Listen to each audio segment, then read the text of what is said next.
জ্বালানি তেলের মূল্য বৃদ্ধি, বিদ্যুৎ সংকটের কারণে সরকার নানা পদক্ষেপ নিচ্ছে। এর মধ্যে একটি পদক্ষেপ হচ্ছে সপ্তাহে একদিন পেট্রোল পাম্প বন্ধ রাখা। এর আগে ডিজেলের মূল্য বৃদ্ধির কারণে গণপরিবহনের ভাড়া বৃদ্ধি করা হয়েছিল।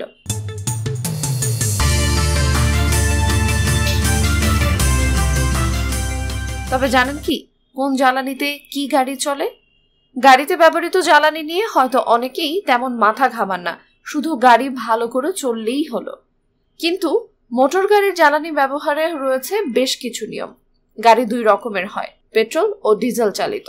তবে আজকাল বেশ কিছু গাড়ি গ্যাস বা সিএনজি চালিত। তবে গাড়ি প্রস্তুতকারী কোম্পানিগুলো গ্যাস ব্যবহারের জন্য ইঞ্জিন তৈরি করে না। অন্য সব গাড়ির তুলনায় গ্যাস চালিত গাড়ির ইঞ্জিন তুলনামূলকভাবে বেশি গরম হয়, তাই এসব গাড়ির ইঞ্জিন তাপ নিরসনের জন্য গাড়ির রেডিয়েটরের পানি সঞ্চালনের দিকে বিশেষ নজর দিতে হয়।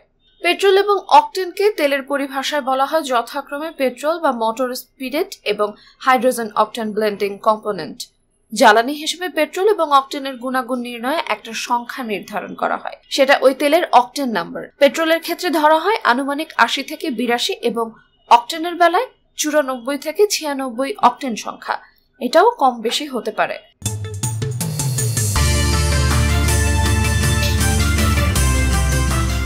জ্বালানি হিসেবে তেল মানে অকটেন, পেট্রোল ও ডিজেল বহুল পরিচিত।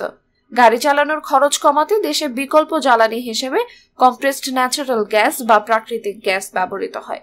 এই গ্যাসের মূল্য কম হলেও ইঞ্জিনের জন্য কম বেশি ক্ষতিকর। সাধারণত আমাদের দেশে যে গাড়িগুলো আমদানি করা হয় সেগুলো তরল জ্বালানি দিয়ে চালানোর জন্য তৈরি।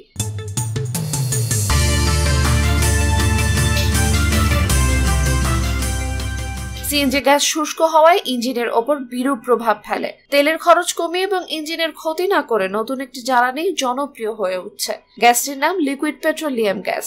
তরলীকরণ করা এই গ্যাসকে অটো গ্যাসও বলা হয়। বাসাবাড়িতে ব্যবহার করা এই গ্যাস এখন গাড়িতেও ব্যবহৃত হচ্ছে।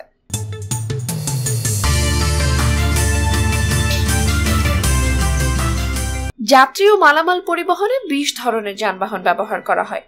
চলুন জেনে নেওয়া যাক কোন জ্বালানিতে কি গাড়ি চলে। বাস ডিজেল ও গ্যাসে চলে, ট্রাক ডিজেল ও গ্যাসে চলে, সিএনজি গ্যাস এবং এলপিজিতে চলে, private car petrol, octane, gas ও এলপিজিতে চলে, বাইক পেট্রোল এবং অকটেনে চলে, লেগুনা সিএনজি এবং ডিজেলে চলে। জ্বালানি খরচ কমাতে কয়েকটি পদ্ধতি অবলম্বন করতে পারেন।